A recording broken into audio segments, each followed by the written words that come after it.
I'm really delighted to be launching Women's Health Week for 2017.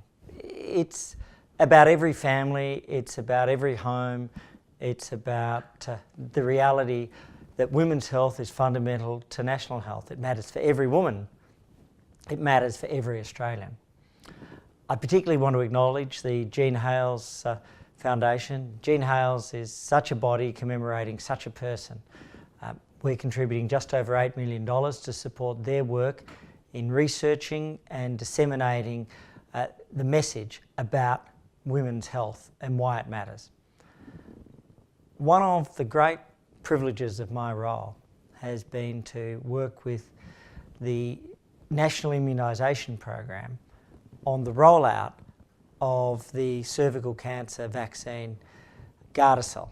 Gardasil was of course created by an Australian team led by the great Professor Ian Fraser, but a team of so many researchers who were focused on women's health.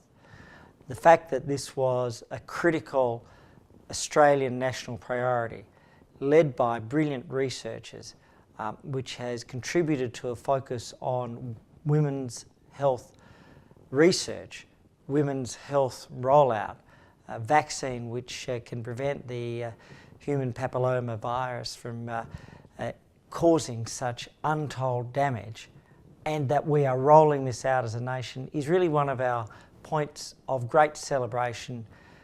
Otherwise, cervical cancer, as each of us watching today knows, can be such a catastrophic and agonising condition, both for the woman who is affected, but for everyone around her.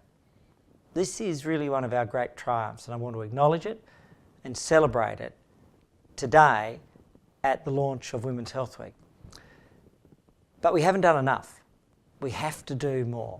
It's about ensuring that women's health is critical right across our long-term national health plan. And here there are really three things I want to focus on today, initiatives that we're taking. Firstly is in pregnancy and breastfeeding. We are launching a new program for pregnancy, and this is to ensure that young mums who have bub in utero are given the full advice and treatment that they need to support them. This is particularly so if it's a single mum, if it's a mum from a disadvantaged background, and this program, the Support in Pregnancy program, will be absolutely critical. It's also twinned with breastfeeding. And of course, the breastfeeding program is aimed at ensuring that mothers-to-be and new mums have the best support.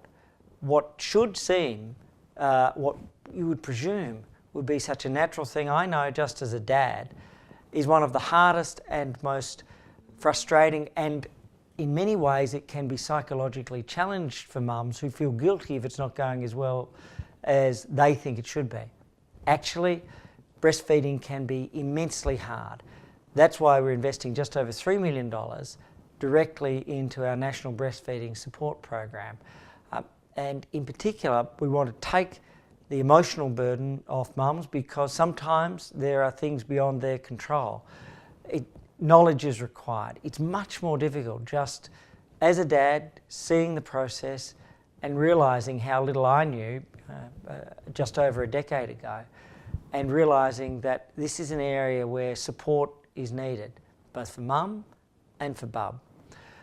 Then we go forwards to, as our young women emerge through life, what's critical is that they develop the habits of health and exercise to carry them through their teen years and right through their adult lives.